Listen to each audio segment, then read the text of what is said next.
This channel does not promote any violent, harmful, or illegal activities. All content provided by this channel is meant for an educational purpose only. Haripal block Trinamool Jai Hind বাহিনীর উদ্যোগে সর্বভারতীয় তৃণমূল কংগ্রেসের 28তম প্রতিষ্ঠা দিবস উপলক্ষে হুগলির হরিপাল হাসপাতালে রোগীদের ফলমূল ও মিষ্টান্ন বিতরণ করা হলো। এই অনুষ্ঠানে উপস্থিত ছিলেন হরিপালের বিধায়িকা ডাক্তার করবী মান্না, জয় হিন্দ বাহিনীর সভাপতি স্বরূপ মিত্র, ব্লক সভাপতি দেবাশিস পাঠক সহ অন্যান্য নেতৃত্ববৃন্দ। প্রতি বছরই 1 জানুয়ারিতে তৃণমূল কংগ্রেসের প্রতিষ্ঠা দিবস উপলক্ষে হরিপাল হাসপাতালে রোগীদের ফলমূল ও মিষ্টি বিতরণ করা হয়। এবছর তার ব্যতিক্রম চোখে পড়ল না।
কিছুই বাড়ির খাবার খাও না, তাই কলকাতায় কাজ করো।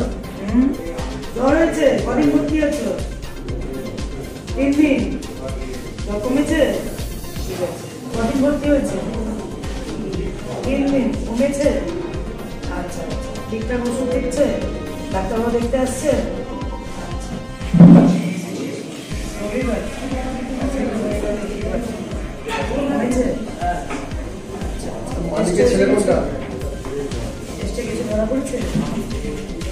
বছরের ন্যায় আজকে 28তম প্রতিষ্ঠা দিবস তৃণমূল কংগ্রেসের। এই প্রতিষ্ঠা দিবস হিসেবে আমরা হরিপাল ব্লক তৃণমূল জয় হিন্দ বাহিনীর পক্ষ থেকে প্রতি বছরই হরিপাল গ্রামীণ হাসপাতালে আমরা রোগীদের ফল মিষ্টি বিতরণ করি, ফলমূল মিষ্টি বিতরণ করি এবং এই প্রতি বছরই আমাদের এই কর্মসূচিতে আমাদের উপস্থিতি থাকেন আমাদের হরিপালের বিধায়ক ডাক্তার করবী মান্না, আমাদের ব্লকের সভাপতি দেবাশিস পাঠক, আমাদের সমস্ত নেতৃত্বরা উপস্থিত থাকেন। আমাদের বিশেষ করে অলোক সাঁতরা থেকে শুরু করে এখানে প্রশান্ত সিংহ, মৈনাকবাবু ডাক্তার মৈনাক দে থেকে শুরু করে দেবাশিস সিংহ, শ্রীকান্ত ঘোষ থেকে শুরু করে শঙ্করী মাঝি, সুশীল দাস আমাদের এই অঞ্চলের সভাপতি, শাকির উদ্দিন সাহেব থেকে উৎপল ঘোষ, বিক্রমজিৎ ঘোষ, কেদার মিশ্র থেকে শুরু করে দেবাশিস সিংহ, নমিতা মিত্র, আমাদের সঞ্জয় কোলে, দাউদ রহমান সাহেব থেকে ফিরদৌসী বেগম জেলা পরিষদের সদস্য সঞ্জয় কোলে, রবীন মাঝি, গোবিন্দ গায়েন থেকে শুরু করে আমাদের সোমনাথ দা, প্রদ্যুৎ মাইতি থেকে শুরু করে প্রত্যেকে মোহন দা থেকে শুরু করে প্রত্যেকেই উপস্থিত হয়েছে। আমাদের সাধনা সিংহরায় এই অঞ্চলে মহিলা সভানেত্রী, সবাই আমাদের উপস্থিত আজকে হন এবং এই প্রতি কর্মসূচিতেই আমাদের থাকেন। তাই আজকের এই কর্মসূচি খুব মহৎ কর্মসূচি এবং প্রতি বছরই আমরা করি। আমি আমার কথা দীর্ঘায়িত না করে আজকের এই কর্মসূচি উপলক্ষে আমাদের সম্মানীয় বিধায়ক, হরিপালের বিধায়ক ডাক্তার করবী মান্না মহাশয়াকে কিছু বলার জন্য আমি অনুরোধ জানাই।